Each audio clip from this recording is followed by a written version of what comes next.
So so-called assault weapons are used in an infinitesimally small percentage of crimes in this country. They're not a threat to anybody, but Joe Biden, like Justin Trudeau and every other would-be dictator on the planet, sees them as a potential threat to political power. So Joe Biden thinks only his bodyguard should have them, not you.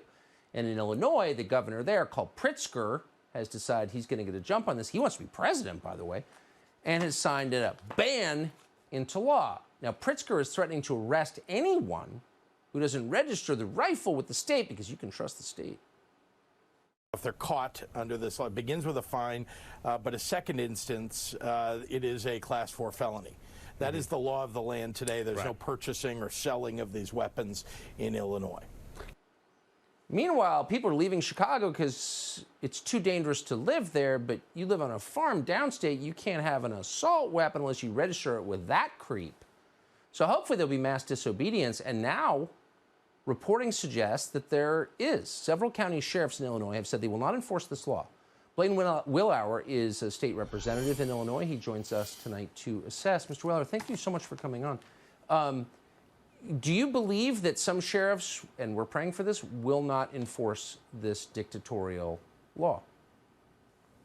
Yeah, absolutely, Tucker. There are sheriffs all over the state. In fact, the majority of them said they're not going to enforce this because it's unconstitutional and it's unenforceable. And Tucker, I think that we are in danger of losing our country if we don't stand up, if we don't wake up. And, you know, I didn't leave the farm to go to the General Assembly to stand by and watch somebody like J.B. Pritzker trash our Constitution. He trashed it during COVID with his illegal lockdowns. He trashed it with his so-called Safety Act, letting violent criminals out on the street. And now he's coming after our guns. And we're just here to tell him that there's 2.5 million legal gun owners in the state of Illinois that need a word. And if he thinks that he's going to come in here and make us register our legally obtained firearms, well, he better pack a lunch, because it's not going to happen. We won't comply. Well, of course. These are people who are not committing crimes, who are a threat to nobody. And here is one of the dumbest, least accomplished people in our country, whose family's rich. He buys the seat, and he can violate the Constitution because his family's rich? So I really hope that people will just say, no, this is too far. And you think that people will do that? I think they will.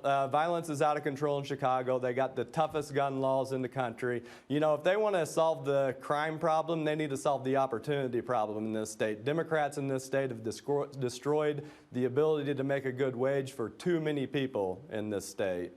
Yeah, so let's go after the law. And that's left too many people behind, Tucker, and that's where the violence comes from.